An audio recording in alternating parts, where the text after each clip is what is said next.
Tudo é como deveria ser. Então, pacificamente estão as montanhas na noite de lua cheia. Estão em paz, dançando na lua cheia. Tudo é silêncio e paz. Não há frustração nas montanhas. Não há frustração nos rios. O homem também pode ser tão feliz como as montanhas e tão pacífico como os rios, se ele olhar para a lua e as cercâneas sem qualquer mente. Sem pensar, ele também se tornará parte de toda a cena. Mas ele permanece sempre preocupado com suas próprias ideias estúpidas. Quando toda a existência está se regozijando, somente o homem está preocupado. Você já viu uma árvore preocupada? Os animais também nunca estão preocupados. Mesmo na morte, morrem pacificamente, pois, como tudo na existência, o que nasceu deverá morrer. Mas a mente do homem perturba, sempre cria problemas, porque espera que as coisas sejam diferentes do que elas são. Ele não está pronto para aceitar a natureza da existência. Ele a quer de acordo com ele. De acordo com ele, é toda a miséria do homem. Todo mundo está tentando que tudo seja de acordo consigo. Um pode dizer, outro não pode dizer. Mas mesmo sem dizê-lo, sua mente está tramando pensamentos de que as coisas deveriam ser trazidas de acordo com a sua ideia, e isto é impossível. Você não pode mudar a existência. Tudo o que você pode fazer você pode abandonar a sua mente. Osho. Muito boa noite, é um prazer enorme estar de volta aqui, mais uma segundona, hoje com Papos Reflexões, aqui no Facebook, porque nós estamos lá, começou o horário eleitoral e nós tivemos que fazer um revezamento, né? Se a gente pode chamar assim. Um dos comunicadores, para não ficar sem o programa, eu cedi metade dos meus programas de 15 em 15 dias e aí essa segunda, o Papos Reflexões, vem aqui pelo YouTube e no Facebook para vocês, para a gente não ficar distante tanto tempo, né? E é um prazer, da mesma forma, estarmos conectados aqui pela onda da internet, para que a gente possa continuar no processo de reflexão que nós começamos na semana passada, começamos a falar sobre expectativas. E como é incrível esse aspecto da nossa realidade, né?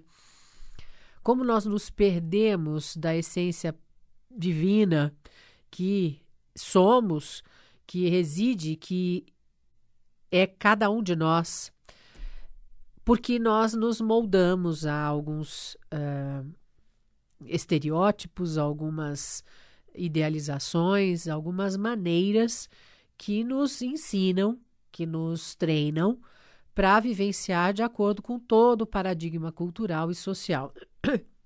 Dentre elas é a formação de expectativa na vida. E nada mais é, isso que diz no texto do Osho, viver na ilusão e com a ideia frágil de que a gente tem o poder de fazer com que a coisa aconteça de maneira que eu decido que deveria. Então, o nível de respeito que a gente aprende a ter com a existência é quase nulo. A gente acredita, a gente forma na cabeça e acredita que se eu desejo aquela pessoa. Então, aquela pessoa é para mim. Acabou. E, na verdade, o que eu crio na minha vida é uma infinita sucessão de dores, frustrações, porque aquela pessoa, normalmente, quando é baseado nos nossos desejos, desejo do ego, da mente e não da alma, eu brigo contra a existência e vou querendo formar uma realidade baseada nesses desejos. Normalmente, se a gente for prestar atenção, o nível de dor, frustração e decepção que acontece nessa área aí está diretamente ligado ao nível de desejo ilusório que eu construí, que eu criei na cabeça, que era para mim. Então, eu decido que aquele cara, que aquela menina é o que eu quero, é o que vai me fazer feliz e fico jogando fora toda a minha energia, investindo toda a minha energia para conquistar aquele ou aquela que eu decidi que deveria, que é o meu par perfeito. Eu só não me dou conta, grande parte das vezes, há um nível muito grande de dificuldade para conseguir aquela pessoa ou se relacionar com aquela pessoa. E eu não percebo, a gente não percebe que o nível de dificuldade é proporcional ao nível de sinal da vida, da existência, mandando sinal em tela de cinema, naquele telão de cinema, em letras em neon, dizendo: não vá por aí, não vai ser bom. Essa realidade não é para você. Esse ser humano não vai se encaixar, não vai te dar o que você busca. E a gente insiste. E, óbvio, chega então no universo, muitas vezes o nível de insistência é tamanho que a gente consegue driblar a existência e fazer valer o desejo da mente, do ego. E aí o que acontece? Frustração, dor, decepção e uma vida cheia de sofrimentos e de insatisfação, de não realização, e que a gente começa, grande parte das pessoas desenvolve rapidamente um tipo de discurso. Mas por que as coisas para mim são tão difíceis? Por que a gente não se acerta? Eu só brigo com a minha esposa. Por que a gente não chega num senso comum? A gente estava tentando, mas todas as tentativas não são frutíferas. Sempre cai numa esparrela. A gente sempre se ofende, a gente se magoa, a gente se desrespeita. Nós perdemos a admiração pelo outro. É fácil. Vocês insistiram em algo que não era para ser. E, infelizmente, quando a gente faz esse movimento, nós abdicamos da existência como um todo. Nós abdicamos da possibilidade do prazer verdadeiro, da satisfação e realização plena. Porque você sai do caminho. Você diz não para a existência do jeito que ela te apresentou, do jeito que era o fluir. Como o Osho diz aqui no texto dele, que só quando a gente abandona a ideia de que nós temos que direcionar e a gente aceita a realidade como ela vem, é que aí a gente consegue acessar esse nível de plenitude e prazer. Como ele diz, você nunca viu uma planta preocupada. Eu nunca vi um arbusto sem fome, porque estava preocupado, porque passou uma decepção, porque estava com medo que ele não seja fecundado, que não tem isso. É uma realidade. Ele vive o que é no dia dele, naquele momento, assim como os animais.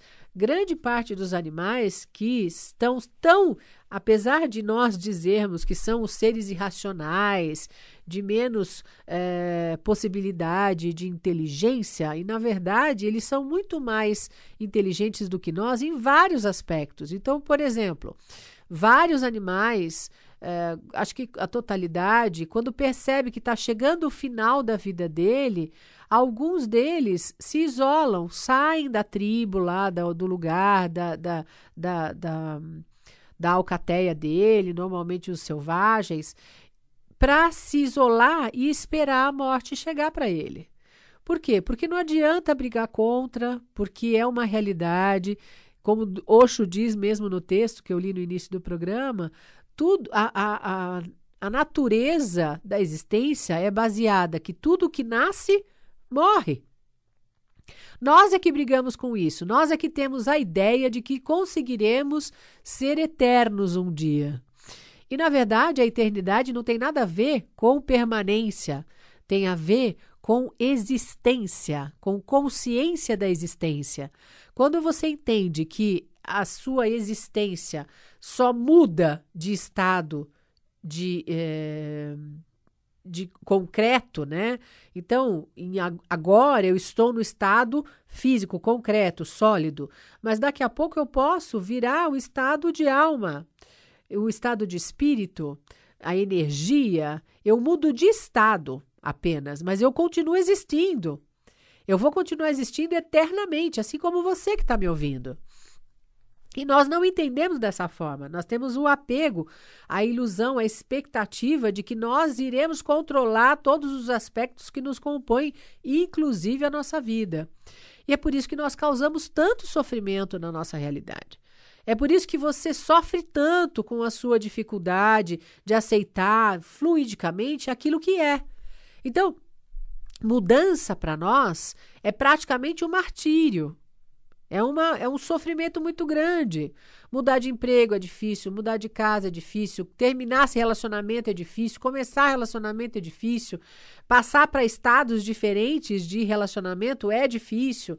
É tudo muito difícil. Nós temos a dificuldade baseada na expectativa, na ilusão de que nós controlamos as coisas com a nossa mente, com a parte da nossa racionalidade, que é extremamente mínima em relação a toda a capacidade que nós temos e não usamos e nem conhecemos. E nós acreditamos que essa capacidade mínima utilizada, que nós temos o poder de discernimento, de orientação, de condução da nossa existência. E, na verdade, o que nós temos é uma dificuldade imensa de lidar com o natural. Eu sempre dou o exemplo da criança, né? A criança, ela flui com naturalidade porque ela está em estado pleno de essência. Então, para ela, o que existe é aquele momento que ela está vivendo, o aqui e agora. É o único momento possível dela.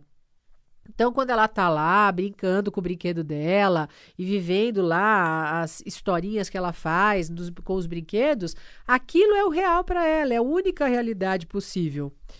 E é o que faz com que ela tenha menos sofrimento do que nós. Porque enquanto a gente está, por exemplo, você que está me ouvindo agora, ouvindo o programa, aí a tua cabeça, ao invés de estar toda focada nesse aprendizado, em acionar os seus conteúdos, para você entrar em contato com a sua essência profunda, para você limpar aí a sua casa interna, fazer novas conexões, abrir-se para uma nova visão de si mesmo e do mundo, você está pensando em conjunto com ouvir o programa, você está pensando o que você vai falar para a pessoa que você combinou de encontrar. Que mentira que você vai inventar pro cara que você falou que ia encontrar e não foi, não teve coragem? O que você vai falar para tua amiga que você ia emprestar o vestido, mas você não quer? E aí você está perdendo a chance de vivenciar a sua existência real no aqui e agora. Eu volto a dizer, semana passada nós falamos várias vezes, o nível de decepção que você tem na sua vida é proporcional ao nível de expectativa que você criou. O nível de decepção é baseado na ilusão que você criou na sua cabeça. E a nossa realidade, a existência, ela não é feita de expectativa, ela não é feita do irreal e ilusório. A nossa realidade é feita de escolhas conscientes, baseadas no real. Para que a gente saiba quais escolhas, que real, você precisa estar no aqui e agora, presente. Senão, você é refém de uma ilusão, baseada em coisas que você construiu na sua cabeça que não fazem parte da possibilidade do real. Então, o que você prefere? Viver baseado em probabilidades, e probabilidade não há garantia. O que garante a gente é o quanto você está desperto em você, no seu nível de consciência, no aqui e agora, e você sabe que passo você vai dar, em que direção. Você não sabe qual o resultado, mas você sabe que você estará dando esse passo, você está dando esse passo agora, porque você escolhe. É você quem quer. Não é o outro que te influenciou, não é a vida que é injusta, não é a história do Chapeuzinho Vermelho que fez e montou na sua cabeça, você foi raptado por uma ideia e que não foi você que permitiu. Não, é você sim. Você é o autor. Quando a gente fica no aqui e agora, quando a gente se planta no aqui e agora, a gente não tem não existe a menor possibilidade da gente ser raptado pela ilusão. Porque quando vem os desafios ou as tentativas de tirar a gente do real, nós estamos tão conscientes, eu estou tão dentro de mim, tão plantado na minha realidade, no aqui e agora, que eu enxergo a tentativa da ilusão, me garfar, me raptar, e eu digo não, eu escolho permanecer aqui. Essa é a realidade que eu quero. Por mais que a outra possa vir a parecer mais amável, mais afável, menos trabalhosa, eu escolho permanecer aqui, porque eu quero saber o que eu estou, aonde eu estou caminhando, qual a largura dos meus passos, qual a intensidade do meu caminhar.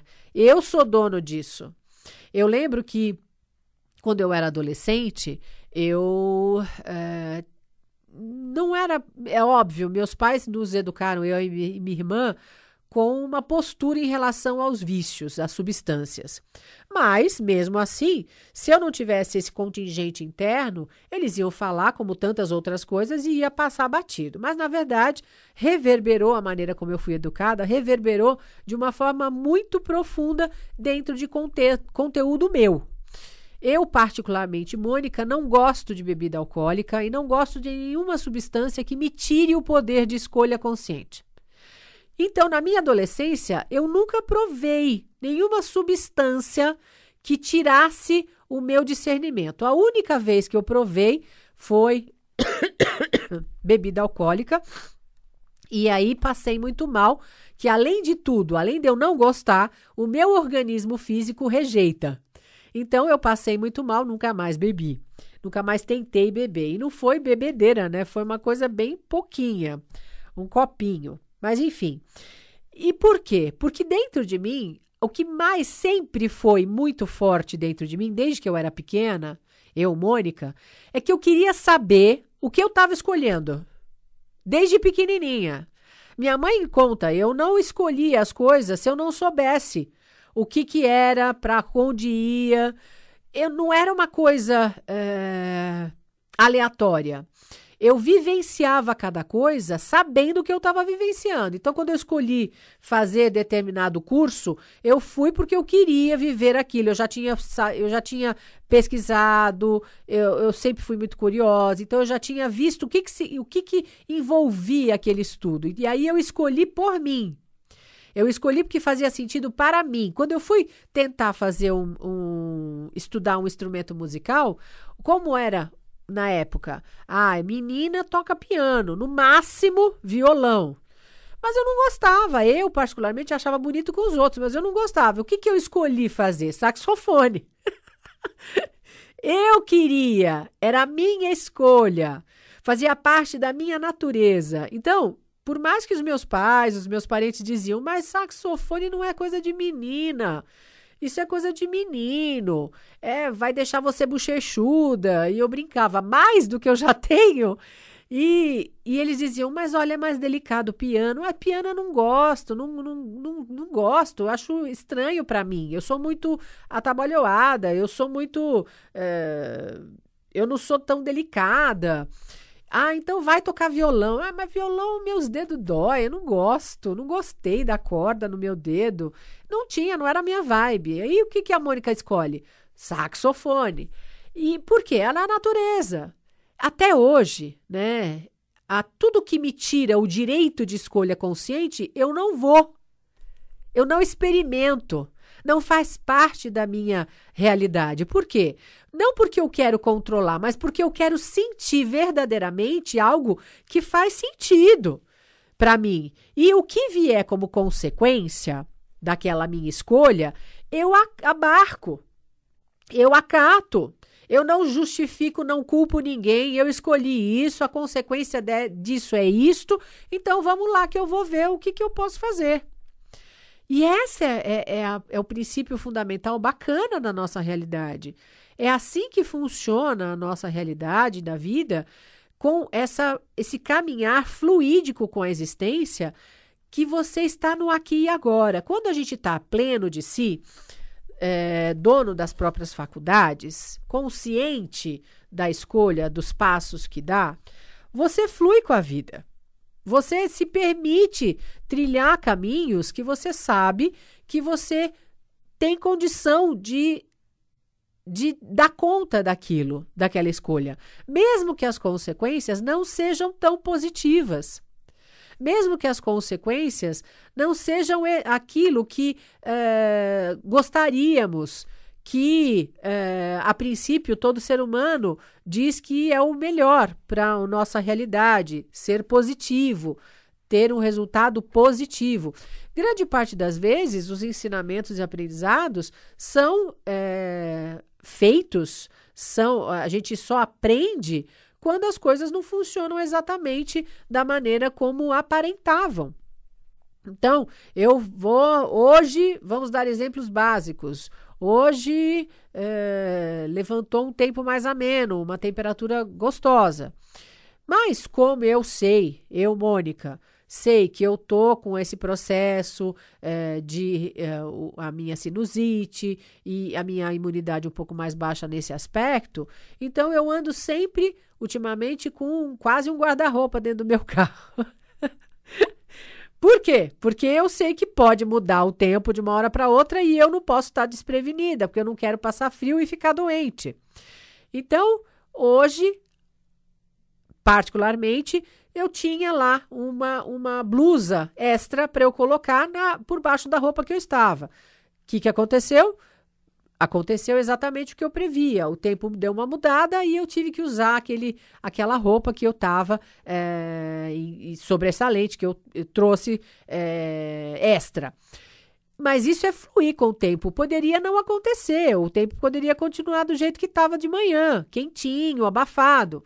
E aí, eu não ia usar aquele aspecto que eu tinha tentado, trazido a minha blusa extra para me prevenir. Mas fluir com a realidade também significa, se um dia eu não me lembrar que pode mudar o tempo, eu tenho a opção de ir a algum lugar e pegar uma blusa, comprar uma blusa para mim. Isso é fluir com a realidade, isso é fluir com a existência, é não sofrer com aquilo. É se permitir vivenciar as coisas de maneira mais light, mais tranquila, sabendo que você dá conta. Só que para isso, a gente tem que viver no aqui e agora, pleno das próprias capacidades. Para que a gente esteja no aqui e agora, pleno das próprias capacidades, você precisa fazer autoconhecimento. Porque senão, o nível de expectativa é gigantesco e o nível de frustração 3 vezes maior. O autoconhecimento é a única coisa que nos garante efetivamente a facilidade de transitar no aqui e agora. Por quê? Eu sei das minhas capacidades. Eu sei o que eu consigo. Eu sei o básico que eu dou conta. Então, eu sei que eu tenho jogo de cintura suficiente na vida para lidar com intempéries e variáveis, eu não resisto às mudanças, eu fluo com a necessidade e eu acredito no meu potencial gerador de respostas. Aliás, responsabilidade, a tradução verdadeira da palavra responsabilidade, nada mais é do que a habilidade de encontrar novas respostas, ou seja, flexibilidade, dono de si. Eu sei quem eu sou, do que eu sou capaz e eu lido com as variáveis como elas aparecem, com tranquilidade. Aí é que é bacana. Quando a gente tem essa noção, isso a gente só consegue efetivamente com autoconhecimento. Então, se você não tem esse nível de percepção de si, eu sugiro, vá atrás de um profissional da área da psicologia, vá fazer um processo de psicoterapia, de aprofundamento em você, de autoconhecimento, de busca de você, de visualizar quem você é de verdade, o nível de capacidade que você tem, as suas capacidades adormecidas que você ainda não acionou, porque está vivendo num nível de expectativas gigantesco de vida. Ou seja, está vivendo no amanhã ou no ontem. O que significa isso? Quando a gente está deprimido, quando a gente está com depressão, a gente está vivendo no ontem, no passado, naquilo que já foi. Quando você está ansioso, você está vivendo no amanhã, naquilo que ainda não aconteceu. E esse nível de expectativa gera todas as disfunções relacionadas com a ansiedade que nós temos hoje em dia na população mundial. O nível de ansiedade está gigantesco e é um perigo, um alerta terrível, porque essas ansiedades vão ocasionando buscas e mais buscas e entorpecimentos, necessidades de anestesiamento que jogam todas as pessoas que estão nessa vibe fora do autoconhecimento, da percepção de si mesmo, em circunstâncias e situações de perigo extremo, usando substâncias, se colocando em perigo iminente e não percebendo. Então, se você quer de verdade participar dessa realidade, fluindo com ela, faça a diferença aí no seu universo. Vai atrás de um profissional, de um psicólogo bacana que você se sinta acolhido, que faz a diferença aí no processo de autoconhecimento, que te ajude a mergulhar para dentro de você, porque aí você vai conseguir entrar em contato com tudo que há de melhor das tuas capacidades, tá bom? Então vamos lá, mandar beijo, abraço, cheiro e amasso, uma cafungada no cangote da galera que faz aniversário essa semana. Olha, parabéns para a Júlia Bittencourt, o Cláudio Roberto Kemmel e a Mariana Bueno, que aniversariam hoje, dia 25/8. Parabéns, Juju. Parabéns para mim, para Silvana Ribeiro e para o Marco Antônio, que aniversariam dia 26 de agosto, amanhã, terça-feira. Ei! Parabéns também para Elia Marina Lamas, o Nenê da Mata, e também parabéns para o dia do psicólogo, que é dia 27 de agosto, quarta-feira. Parabéns também para a Aline Paiva, Luciane Iona Aita, o Anderson Kleber Silva, que aniversariam dia 28 de agosto. Parabéns para Natália Marques, querida, mamãe dos gêmeos, para Daisy Wang e para Maria das Graças Limas, que aniversaria dia 29 de agosto. E, finalmente, parabéns para Eliana Velasco, para Luciana Hatzloffer, e o Glauber Brumer e o Adriano Santos, que aniversariam dia 30 de agosto. Parabéns para todos vocês que aniversariam esta semana. Muito bom, é bom fazer aniversário, né? Show de bola. Então, olha, que vocês tenham uma semana excelente, cheia de autodescobertas, de carinho quentinho por si, de disponibilidade para fazer um caminho diferente, de autoconhecimento, de presença e de escolhas conscientes numa mente desperta, dono de si, fluindo com a vida de maneira produtiva, tá bom? E uma semana cheia de luz e até segunda-feira que vem, ao vivo e em cores na Rádio Mundial, a rádio que acredita na vida. Um beijo grande e até lá. Beijo, beijo, beijo!